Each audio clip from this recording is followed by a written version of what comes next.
There are a number of recent government proposals that are expected to have a significant impact on private rented sector landlords. The lettings industry is coming under ever greater scrutiny, generating a wide range of viewpoints from many commentators and dividing opinion. With this video, we hope to illuminate some of the key facts for you.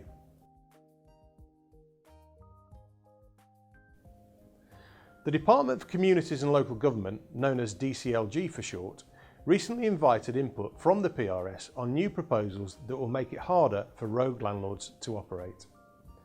It must be stressed that whilst rogue landlords make up a very small percentage of the PRS, they have a disproportionate effect on public opinion, much to the detriment of good landlords. DCLG's discussion paper was clear that they want to do more to drive out rogue landlords from the industry. It's included a variety of mechanisms that may help to achieve this, such as the appropriate level of fines for offenders and the possible introduction of a blacklist and bans for repeat offenders.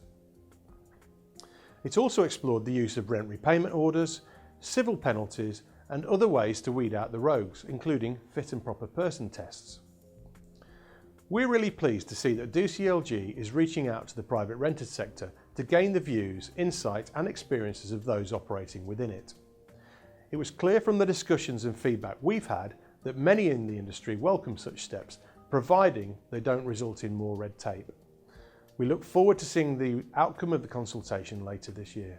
We recently surveyed landlords registered with us asking for their opinions on the government consultation, and we're currently analysing the results and we'll be sharing our findings with you soon.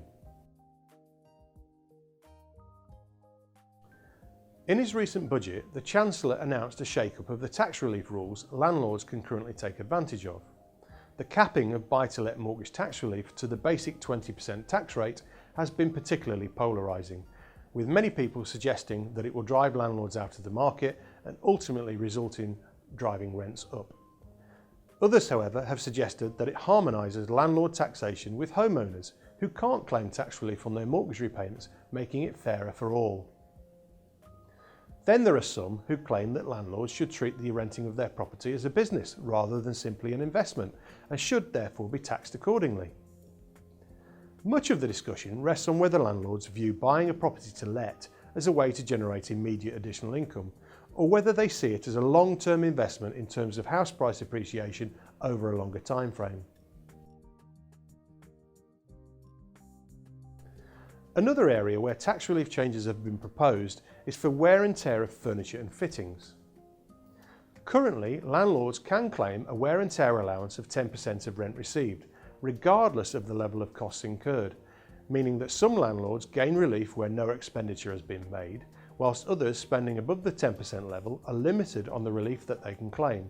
It's also restricted to fully furnished properties only.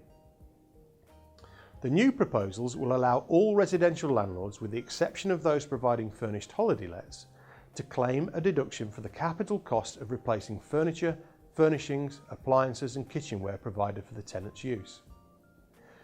It is important to note that this tax relief is strictly for the replacement of existing furniture and fittings and not for furnishing a property in the first place. If you'd like to make sure your voice is heard, HMRC are currently running a consultation on the proposals until the 9th of October this year. You can find full details of the proposals and how to submit your response in the description below. Another recent announcement is the plan to roll out nationally the responsibility for landlords and letting agents to perform right to rent checks to ensure that the tenant has a right to be in the country. This idea has been trialled in the West Midlands, and whilst the full results have yet to be compiled and released, the government has decided they will press ahead with expanding the scheme to the rest of the UK. You can read more about the pilot scheme on our blog. It's certainly an intriguing time for the private renters sector, and we expect more changes to be proposed. There's still much discussion and debate to be had about the topics we've addressed here, and we expect there to be further amendments to the proposals as time proceeds. We'll be following them closely to see how they develop.